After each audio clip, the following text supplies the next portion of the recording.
If your knee pain is getting worse, even though you're trying to move more, walk, climb stairs, or strengthen your legs, I want you to pay close attention to what I'm about to say. Because maybe the problem isn't that you're exercising. Maybe the problem is that you're starting with the wrong step. Many people with knee pain, stiffness, or osteoarthritis think this way. My knee is weak, so I need to strengthen it. And that makes sense. The knee really does need strong muscles around it. But here's the detail almost nobody explains. A painful and sensitive knee is not always ready to start with strength exercises. And that's exactly where many people end up hurting themselves even more. Someone wakes up with a stiff knee, feels pain when getting up from a chair, feels insecure going upstairs, and even so, they start trying to do squats, lunges, or repeated stair exercises. At first, it may even feel like it's helping. But a few hours later comes the response: more pain, more stiffness, more difficulty walking. And then the person concludes, exercise makes my pain worse. But most of the time, exercise is not the problem. The problem is the order. There's a huge difference between strengthening a knee that is prepared and forcing a knee that is still stiff and lacking enough control. It's like trying to run before you can walk well. The knee should not work alone. It needs help from the thigh, the glutes, the hip, the feet, and even the trunk. When these parts don't participate, the knee ends up taking more load than it should. So today, I'm going to show you what you should stop doing if your knee pain is getting worse, and, more importantly, what to do instead. We're going to follow a simple progression. First mobility, then muscle activation, then controlled strength, and finally, functional movement. This order can completely change the way your knee reacts to exercise.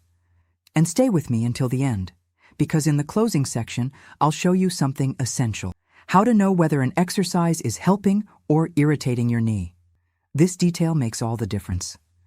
Before we continue, tell me in the comments, have you ever tried doing exercises for your knee and then felt more pain or more stiffness afterward? If this has happened to you, right. This has happened to me. You're not alone. It's one of the most common mistakes I see in the clinic. Stop treating every painful knee as if it were ready for heavy strengthening. The person notices that the leg is weak and thinks, so I'll strengthen it. Up to that point, it makes sense. The problem starts when they jump straight into the hardest movements: deep squats, lunges, stairs with lots of repetitions. During the exercise, it may even feel like everything is fine. The muscle burns, the leg works. But a few hours later, the knee becomes stiffer, heavier, more painful. And then many people get scared and think, I guess exercise isn't for me. Think of it this way: if a hinge is stiff, you don't start by forcing it with everything you've got.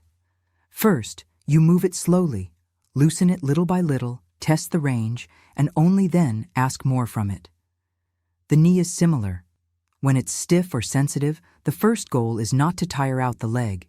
It's to restore movement safely. So we're going to follow this progression.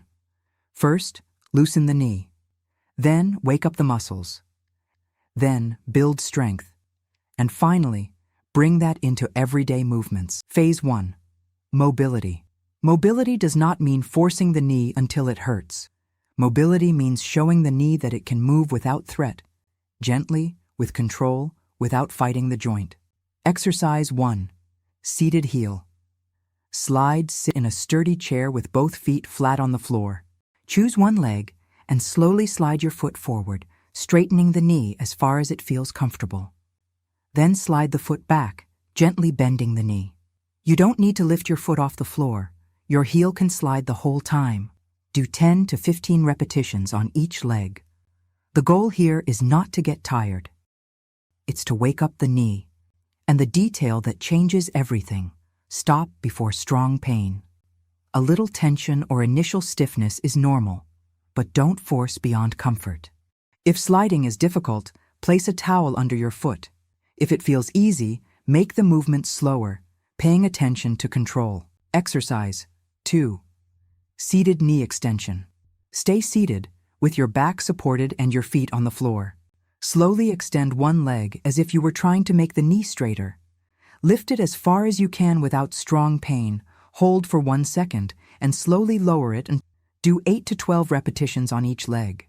The most common mistake here is kicking the leg up. This is not a kick, it's a controlled extension. Lift slowly, hold, lower slowly. The lowering matters just as much as the lifting.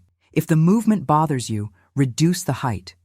If it becomes easy, hold for 2 or 3 seconds at the top before lowering. Maybe you're thinking, this seems too light to strengthen anything. And yes, this phase is supposed to be light, because here the goal is not strength. It's helping the knee trust movement before receiving more load. Notice, after these exercises, does the knee feel looser?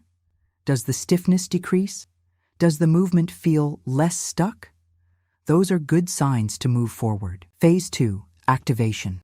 Now that the knee has started moving better, the next step is to wake up the muscles that help protect it, especially the quadriceps and the glutes. When these muscles are switched off, the knee ends up taking more load than it should. Exercise 3, quadriceps, contraction. You can do this sitting on the floor, on the bed, or lying on your back. Straighten one leg, the other can stay bent for more comfort. Contract the front of the thigh of the straight leg as if you were trying to gently press the back of the knee downward. Hold for 3 to 5 seconds, then release. Do 8 to 10 repetitions on each leg. The contraction should be in the thigh, not in the knee. You want to feel the front of the thigh becoming firm. And don't hold your breath. Many people tense up and hold their breath without realizing it. If it feels easy, increase the contraction time to 5 or 8 seconds, but don't turn it into a maximum effort contraction. Control is more important than intensity. Exercise 4, glute activation. The hip has a huge influence on the knee. When the glutes don't help, the leg can lose alignment, the knee can collapse inward, and movements like standing up or squatting become harder on the joint. Start with something simple. Lying down or sitting, contract your glutes as if you were gently squeezing both sides together. Hold for 3 to 5 seconds and release. Do 8 to 10 repetitions. The contraction should come from the glutes, not the lower back. There's no need to arch your back. If you want a more active version, do the short bridge. Lie on your back with your knees bent and your feet flat on the floor. Contract your glutes and lift your hips slightly off the floor.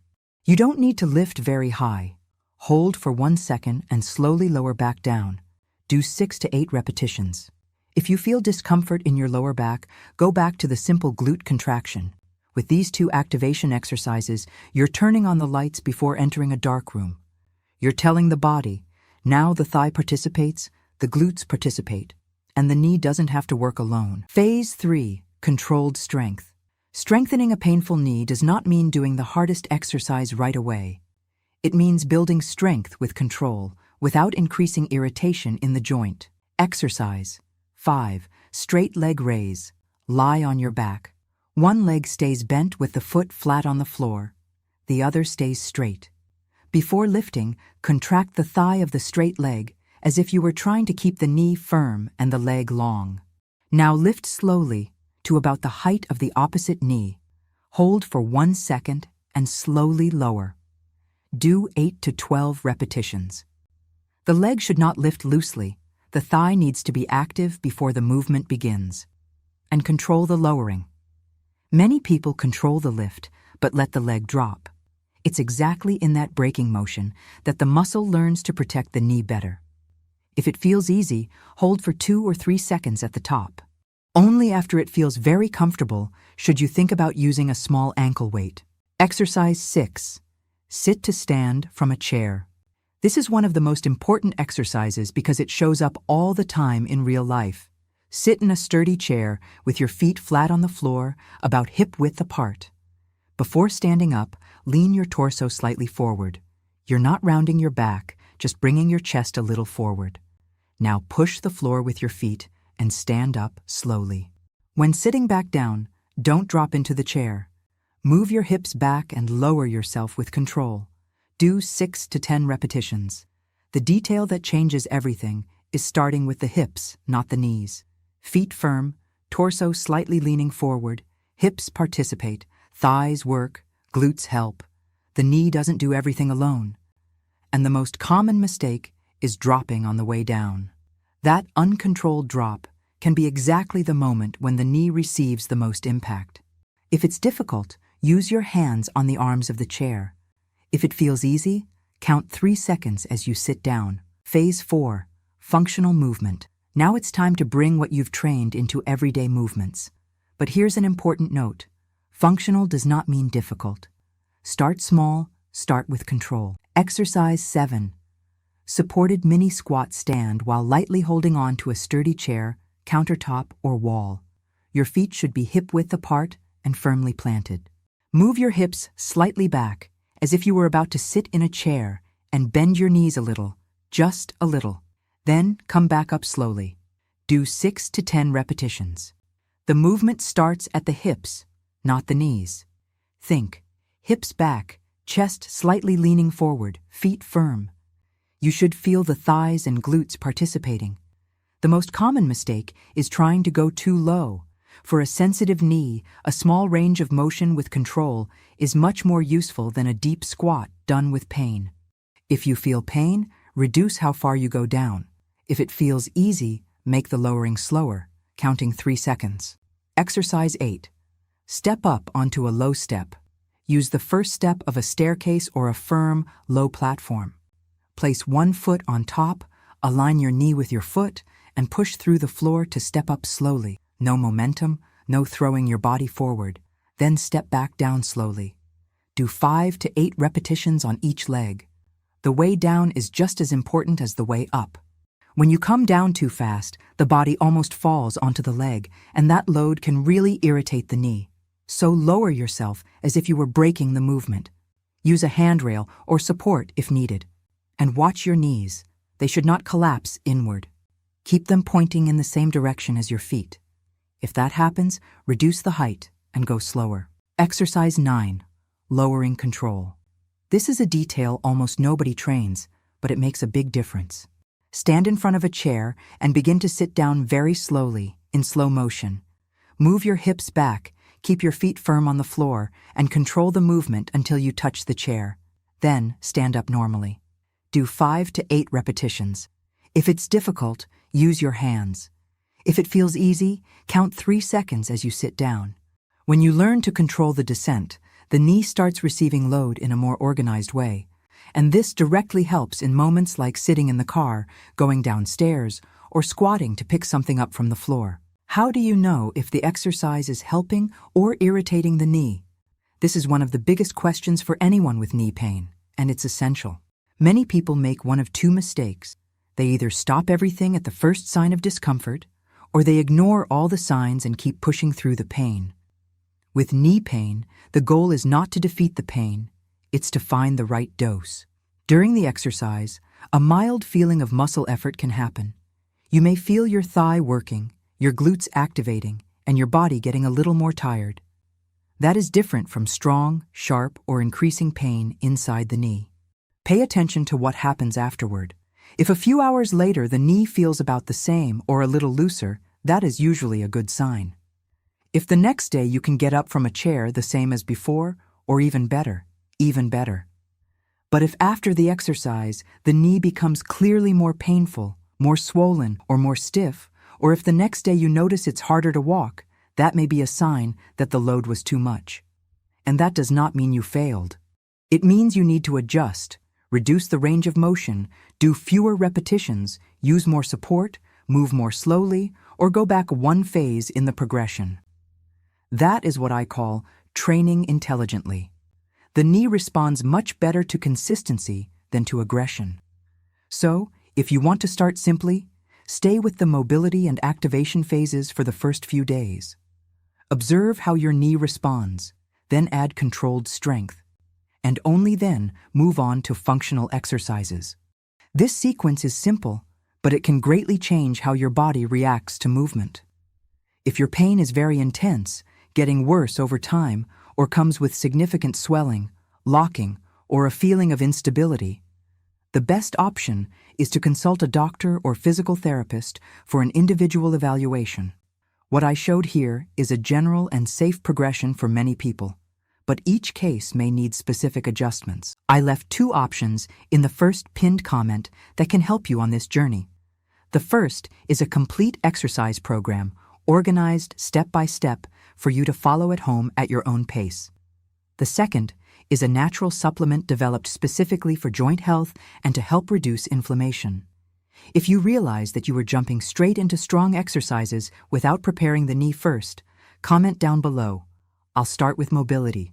That will show me you understood the most important point of this video. If you want to keep taking care of your body with simple, safe exercises designed for real life after 60, subscribe to the channel. And in the next video, I'll show you exercises to strengthen the knee without overloading the joint, especially if you feel pain when getting up from a chair, walking, or climbing stairs. The goal is not to do more, it's to do it better. See you in the next video.